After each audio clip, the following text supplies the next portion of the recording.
Nah, yang kemudian yang di sini coba kita pilih yang restore seperti ini. Nah, kita lihat apa yang terjadi. Oke, itu dia.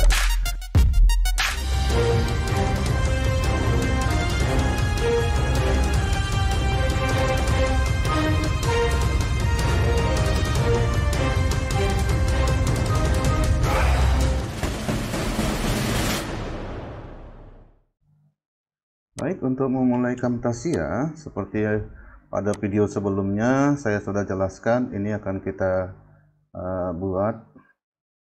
Kita akan membuat proyek baru. Nah, di sini kita pilih record.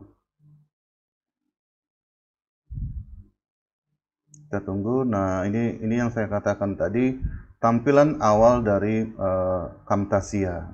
Jadi ketika kita memulai rekaman layarnya tadi full screen di sini. Nah, di sini kita pilih record seperti ini. Nah, kemudian kita minimize. Kemudian kita buka layar ketika kita menjelaskan sesuatu. Misalnya pada materi ini, misalnya saya sedang menjelaskan tentang bagaimana cara melihat raport pendidikan seperti ini. Kemudian di sini ada lihat keseluruhan data hasil dari raport pendidikan. Kemudian dari sini bisa kita lihat rincian berikutnya di sini juga. Kemudian di sini ada tindak lanjutnya. Ini adalah file yang harus kita download di sini, yaitu tentang laporan pendidikannya, unduh raport pendidikannya. Nanti ketika kita download hasilnya akan seperti ini dia. Kemudian berikutnya yang kita download adalah unduh rekomendasi PBD. Ini ada dua file dia. File yang pertama itu adalah file yang ini. Nah, ini ada panduan membacanya. Kemudian di sini ada prioritasnya. Nah, di sini adalah keterangan dari file capaian yang didapat oleh satuan pendidikan. Kemudian yang berikutnya yaitu tentang file bagaimana uraian kegiatan sampai masuk ke Arkas. Jadi demikianlah cara membuat merekam layar contoh yang saya berikan pada video tutorial kali ini. Nah, jika sudah selesai, maka aplikasi Camtasia akan terbuka dan membuka layar rekaman yang baru saja kita rekam. Nah, ini adalah rekaman yang baru kita rekam seperti ini. Ketika kita ingin menjelaskan tentang apa itu media, apa itu library, favorit, annotation, transition, dan lain sebagainya. Nanti akan kita jelaskan satu persatu. Nah, kita mulai dari media. Ini adalah media bin. Jadi kalau diperhatikan di sini, ini adalah media bin. Ini adalah hasil rekaman yang tadi kita buat ketika kita merekam layar. Nah, jadi ketika pertama kali kita merekam layar, maka begitu kita tekan stop, maka hasil rekaman akan ditampilkan di media bin dan masuk di sini. Jadi yang ini adalah video yang ini dia di timeline. Ini namanya timeline. Jadi ketika kita ingin memasukkan video lain selain rekaman, kita bisa memasukkannya seperti ini. Nah, dari sini misalnya ini saya masukkan ada dua video dan di sini satu gambar. Kemudian ini kita tinggal tarik aja di sini. Nah, jadi file yang 3 baru saya pilih itu sudah masuk ke sini. Nah, jadi kalaupun misalnya mau kita taruh lagi kemari seperti ini misalnya, ini kita masukkan kemari. Nah, jadi dia seperti ini. Itu video yang baru kita masukkan ke media bin kita. Nah, jadi ini bisa diurut berdasarkan nih di sini berdasarkan type, duration, size, dimension seperti ini. Nah, kemudian tinggal kenyamanan kita bagaimana mengubahnya. Kemudian di sini adalah ini per halaman seperti ini, tampilan dari setiap yang kita pilih seperti ini. Nah, jadi tinggal tergantung kenyamanan mata kita ketika kita bekerja. Kemudian di sini juga ada kita tambah import media, menu dari Google Drive. import dari media dari komputer kita. Jadi ini menu yang ada berhubungan dengan media bin tadi. Selanjutnya tadi saya katakan ini adalah garis waktu, yang ini kita geser-geser ini. Nah, kemudian ini adalah timeline, dan ini adalah garis timeline-nya tadi, posisi di mana kita akan memulai pemutaran video seperti ini. Nah, jadi ini berfungsi ketika kita misalnya menggeser seperti ini, akan disesuaikan dengan snapshot ke sini, dia pas. Bisa diatur sedemikian rupa sehingga dia tidak melebihi batas yang kita inginkan. Kemudian ketika kita misalnya memotong video kita, maka di sini ada pembatasnya. Nah, di sini, nah ini kita potong misalnya. Di sini ada split. Nah, ini juga split sehingga ini akan terpotong seperti ini, memotongnya. Itu gunanya splitnya tadi. Kemudian ini adalah kanvas kita. Yang hitam ini adalah kanvas kita. Nah, dan ini adalah properties. Jadi ketika misalnya kita membuat sesuatu nanti ke dalam kanvas kita, ini adalah kanvas dari video hasil rekaman kita tadi. Nah, di sini bisa kita atur besarnya itu seperti ini dari video kita tadi. Nah, jadi seperti ini kalau kita perbesar, dia akan seperti itu. Kemudian bisa kita ubah lagi seperti ini dia. Kita sesuaikan dengan kanvas layar kita. Kemudian di bagian sini, ini adalah video dari rekaman kamera dari laptop saya. Ini juga bisa kita perbesar. Ini juga bisa kita perbesar seperti ini. Kemudian itu bisa kita crop seperti ini sehingga dia bisa seperti ini aja. Oke, seperti ini. Nah, seperti ini. Seperti ini. Ini kita lepas. Oke, kita tanda panah. Kemudian di sini kita kecilkan. Jadi dia tidak terlalu besar apabila kita ingin mengubah besar layar daripada kamera kita ketika kita membuat tutorial. Nah, itu satu. Kemudian ini bisa kita buat seperti ini. Nah, jadi dia akan seperti ini. Nah, di sini adalah layer track 1, track 2-nya. Nah, jadi kalau kita ingin menambahkannya, nih di sini tambah lagi track 3. Dan di sini bisa kita ganti misalnya layer 3. Nah, jadi ketika kita menambah seperti ini, kita letakkan di sini. Nah, jadi dia akan seperti ini, akan menutupi kanvas atau layer yang di bawahnya. Di sini kelihatan bahwasannya layar kita itu tertutup oleh video tadi, oleh gambar tadi. Menu ini besar fitnya itu tergantung kenyamanan mata kita untuk melihatnya. Nah, jadi kita pilih fitnya aja, kita sudah bisa memahaminya. Kemudian di sini adalah 30 fps. Kemudian ini adalah untuk menjalankan ini timeline-nya, ini garis timeline-nya ini. Kemudian, nah di sini kita juga bisa melihat zoom dari timeline kita seperti ini. Untuk melihat lebih jelasnya, maka kita sesuaikan untuk melihat timeline kita zoomnya. Kalau tadi di sini zoom untuk kanvas, maka di sini zoom untuk timeline kita. Oke, dan di sini tadi menambahkan layer-layer yang ada, dan yang ini juga bisa kita buat untuk melihat besar atau kecilnya. Bisa kita sesuaikan kenyamanan kita ketika kita bekerja seperti ini. Nah, ini adalah untuk melihat zoom daripada timeline. Nah, dari sini bisa kita lihat seperti ini. Kemudian di sini tadi library gunanya untuk mengimport berbagai media yang kita sesuaikan dengan keinginan apa yang mau kita masukkan ke dalam kanvas kita nantinya. Nah, di sini dimasukkan hampir sama seperti tadi dengan media ini tadi.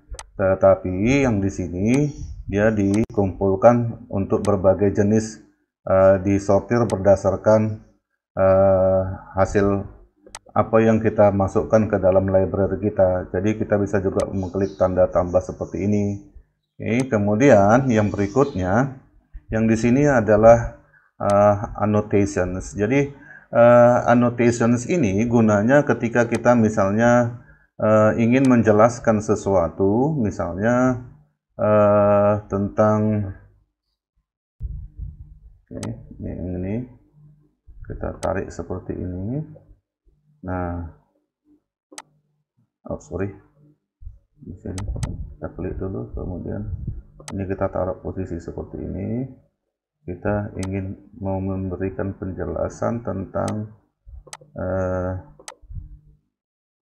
layar kita ini.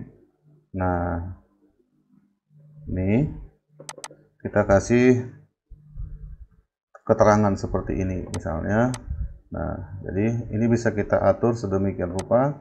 Kita kasih memberikan keterangan. Ini gunanya dari annotation. Jadi seperti ini dia nanti. Oke, ini. Nah, oke, sebentar kita kasih misalnya yang ini yang mau kita unduh. Nah, kita memberikan penekanan di sini. Kita tarik di sini. Nah, kita sesuaikan ya. Nah, di sini. Oke, jadi kita pilih untuk membuat keterangan tentang mengunduh tadi misalnya. Oke, nah, seperti ini. Kita kasih keterangan dengan menggunakan annotation. Berikutnya di sini ada jenis-jenis annotationsnya tadi. Yang di sini adalah teks yang akan kita tampilkan seperti tadi yang saya berikan contoh di sini. Kemudian di sini ada garis penunjuk misalnya. Kita taruh misalnya mau menunjukkan keringkasan ini misalnya. Oke. Nah, di sini bisa kita buat seperti ini. Oke. Nah, dia masuk di sini, otomatis dia masuk ke sini. Nah, jadi posisinya seperti ini, saya akan menunjukkan